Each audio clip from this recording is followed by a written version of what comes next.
सतनाम वाहिगुरु जी दा खालसा वाहिगुरु जी दी फतेह। आज जन्म साखी में हम गुरु नानक देव जी की पटना यात्रा के बारे में पढ़ेंगे। एक बार भाई मर्दाना जी के मन में ख्याल आया, सभी जानते हैं ये शरीर हमारी अमूल्य निधि है, फिर क्यों लोग इसे नशे में विकारों में बर्बाद करते हैं। गुरुजी ने कहा, सब मनुष्यों को इतनी योग्यता भरी नजर नहीं मिली हुई। वह इस शरीर रूपी अमूल्य रतन को कौड़ी के भाव गुआने में व्यस्त हैं। जिस डाली पर बैठे हैं उसी को काटने में लीन है, इसलिए अज्ञानतावश आदमी दुखी है। यदि आपको इसमें संदेह है तो आप परीक्षण करके देख लो। सभी को एक सी दृष्टि नहीं मिली, सब अपनी अपनी बुद्धि के अनुसार कीमत आंकते हैं, भले ही वह बहुमूल्य रतन ही क्यों ना हो। मर्दाना जी बोले, ये कैसे संभव है? वस्तु की जो कीमत है वही तो सबके लिए एक है। अलग अलग आदमी एक ही चीज की कीमत अलग अलग कैसे मान सकते हैं? गुरुजी कहते हैं, मर्दाना जी ये देखो सामने रेत में कोई चीज चमक रही है, आप उसे उठाकर लाओ। मर्दाना जी ने वैसा ही किया। वह चमकीली चीज एक चमकीला रतन था। मर्दाना जी को गुरुजी ने आदेश दिया, भाई जी इसे नगर में ले जाओ और अधिक से अधिक कीमत में बेच कर दिखाओ। आज्ञा मिलते ही मर्दाना जी पास के नगर पटना में पहुंचे। उन्होंने सुंदर रतन एक सब्जी वाले को दिखाया। सब्जी वाला बोला, ये सुंदर पत्थर का टुकड़ा है, ये मेरे किसी काम का नहीं है, लेकिन बहुत सुंदर है, मैं अपने बच्चों के खेलने के लिए ले लेता हूँ, आप इसके बदले में सब्जी ले लो। लेकिन मर्दाना जी सोचने लगे कि गुरुजी ने तो कहा था ये अमूल्य रतन है, मैं कहीं और दिखाता हूँ। वह एक हलवाई के पास गए और रतन दिखाया। हलवाई ने कहा, ये पत्थर बहुत सुंदर है, लेकिन मेरे किसी काम का नहीं है, यदि तुम इसे बेचना ही चाहते हो तो पेट भरकर भोजन मिठाई खा लो। इस पत्थर को अपने तराजू पर लगाऊंगा। फिर वह कपड़े की दुकान पर गए, वहां उन्होंने कहा, एक जोड़ा कपड़े ले लो। मर्दाना जी पूछते पूछते सालसराय जौहरी की दुकान पर पहुंच जाते हैं। उनके कर्मचारी अद्रका ने रतन को देखा तो बहुत प्रभावित हुआ। वह कहने लगा, मैं इस रतन को अपने मालिक को दिखाकर ही इसकी असली कीमत बता पाऊंगा, क्योंकि ये रतन आम नहीं है। हमने पहले ऐसा रतन कभी देखा ही नहीं। जब सालसराय ने रतन देखा तो सिर झुकाकर रतन को प्रणाम किया, कहा कि ये रतन नहीं, ये कुदरत का करिश्मा है। इसके अंदर के प्रकाश पुंज पर एक विशेष प्रकार का प्रतिबिंब बनता है, जिसमें लिखा है दर्शन भेंट 100 रुपए। इसलिए अमूल्य है, मैं इसे खरीदने के योग्य नहीं हूँ, मैं तो इसके दर्शन की भेंट ही दे सकता हूँ। उसने मर्दाना जी को बहुत स्वागत सत्कार किया, खाना खिलाया, अतिथि सत्कार करके कहा, ये रतन आप ले जाएं, इसकी दर्शन भेंट अपने स्वामी को दे देना।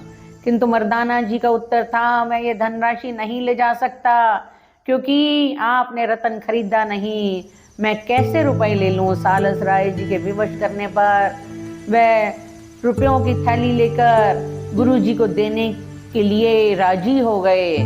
जब वह थैली लेकर गुरुजी के सामने उपस्थित हुए तो गुरुजी ने भी वही कहा कि जब उन्होंने हमारा रतन खरीदा ही नहीं, हम ये पैसे कैसे ले लें, आप ये लौटा आओ।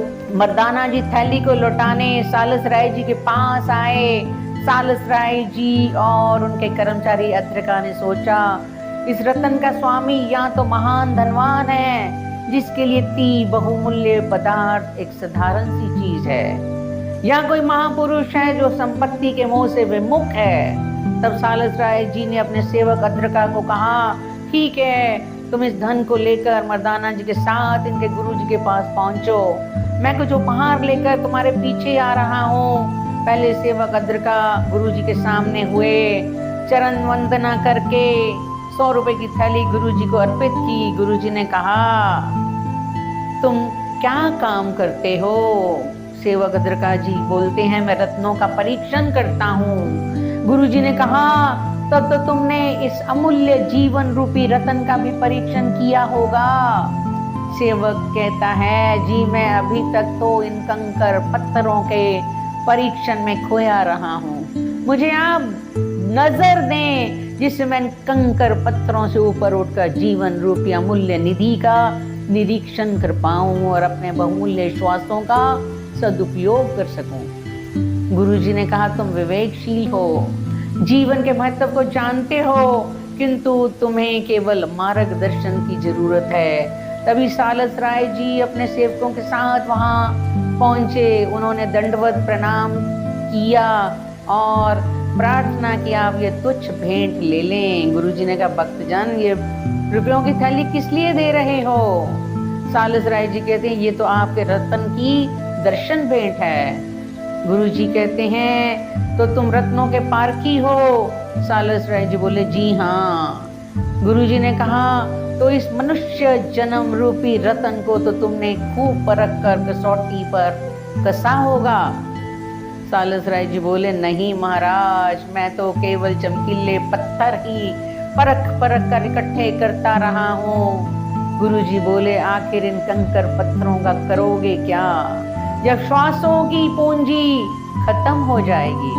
सालस राय जी बोले, जी ये तो मैंने कभी सोचा ही नहीं। गुरुजी ने कहा, अभी समय है, अपनी दृष्टि बदल लो, वास्तविक जौहरी बनो।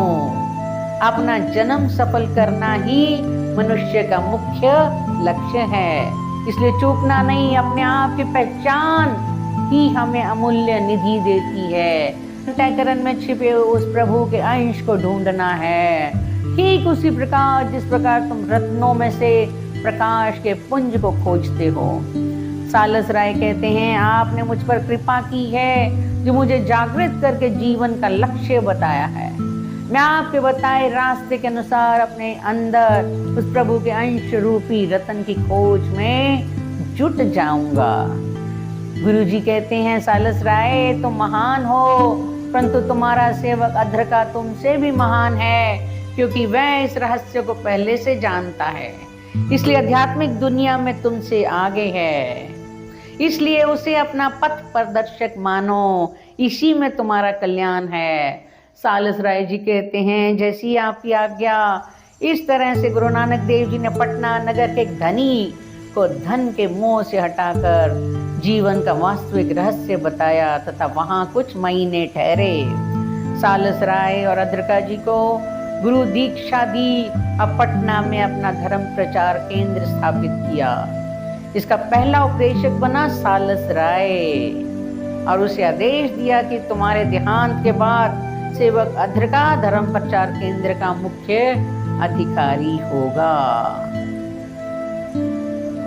आगे जाते हुए गुरु नानक देव जी पटना नगर की ओर बढ़ रहे थे। रास्ते में भाई मर्दाना ने एक पालकी देखी जिसे 6 कहार उठाए लिए जा रहे थे। गर्मी में ये कहार पसीने से तरबतर थे। उन्होंने एक वृक्ष की छाया में पालकी को कंधे से उतार कर रखा। तब उसमें से एक अमीराना ठाट बाट वाला सूफी फकीर निकला। हष्ट पुष्ट था, रेशमी वस्त्र पहने थे। कहारों ने उसके लिए गलीचे बिछा दिए, तकिए लगा दिए। जब लेटकर उन गलीचों पर सोने लगा तो कहार उनके पैर दबाने लगे, पंखा करने लगे। वह सैयद शेख वजीद सूफी था। ये देखकर भाई मर्दाना जी से रहा नहीं गया। उन्होंने गुरुजी से पूछा, गुरुजी आप बताओ, खुदा एक है या 2? गुरुजी ने भाई मर्दाना की दुविधा को समझते हुए उत्तर दिया, खुदा तो एक है। उत्तर सुनकर भाई मर्दाना जी कहने लगे, गुरुजी आप मुझे समझाएं, ये कहार जो गर्मी में पसीने से तरबतर होकर पालकी को उठाए हुए थे, अब उस स्वामी के हाथ पांव दबा रहे हैं, उनको किसने पैदा किया? और ये मोटा ताजा सूफी जो पालकी में चढ़कर आया है फिर पांव दबाने लगा है, उसे किसने पैदा किया?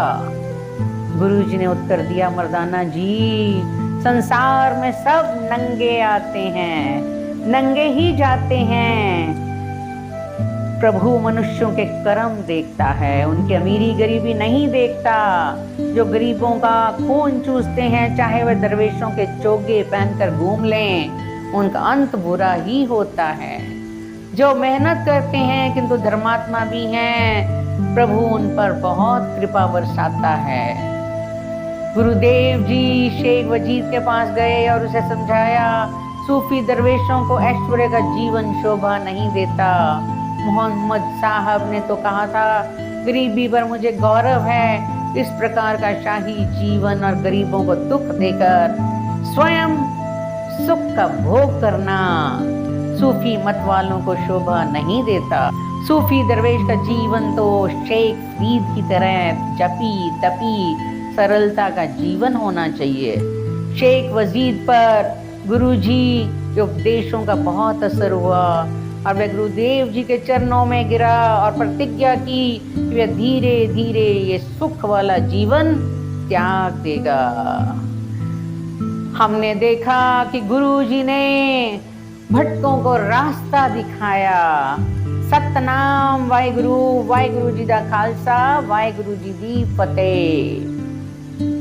सतनाम वाहिगुरु, वाहिगुरु जी दा खालसा, वाहिगुरु जी दी फतेह। आज जन्म साखी में हम गुरु नानक देव जी की पटना यात्रा के बारे में पढ़ेंगे। एक बार भाई मर्दाना जी के मन में ख्याल आया, सभी जानते हैं ये शरीर हमारी अमूल्य निधि है, फिर क्यों लोग इसे नशे में विकारों में बर्बाद करते हैं। गुरुजी ने कहा, सब मनुष्यों को इतनी योग्यता भरी नजर नहीं मिली हुई। वह इस शरीर रूपी अमूल्य रतन को कौड़ी के भाव गुआने में व्यस्त हैं।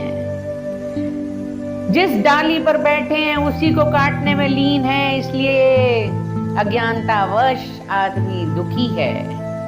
यदि आपको इसमें संदेह है तो आप परीक्षण करके देख लो। सभी को एक सी दृष्टि नहीं मिली, सब अपनी अपनी बुद्धि के अनुसार कीमत आंकते हैं, भले ही वह बहुमूल्य रतन ही क्यों ना हो। मर्दाना जी बोले, ये कैसे संभव है? वस्तु की जो कीमत है वही तो सबके लिए एक है। अलग अलग आदमी एक ही चीज की कीमत अलग अलग कैसे मान सकते हैं? गुरुजी कहते हैं, मर्दाना जी ये देखो सामने रेत में कोई चीज चमक रही है, आप उसे उठाकर लाओ। मर्दाना जी ने वैसा ही किया। वह चमकीली चीज एक चमकीला रतन था। मर्दाना जी को गुरुजी ने आदेश दिया, भाई जी इसे नगर में ले जाओ और अधिक से अधिक कीमत में बेच कर दिखाओ। आज्ञा मिलते ही मर्दाना जी पास के नगर पटना में पहुंचे। उन्होंने सुंदर रतन एक सब्जी वाले को दिखाया। सब्जी वाला बोला, ये सुंदर पत्थर का टुकड़ा है, ये मेरे किसी काम का नहीं है, लेकिन बहुत सुंदर है, मैं अपने बच्चों के खेलने के लिए ले लेता हूँ। आप इसके बदले में सब्जी ले लो।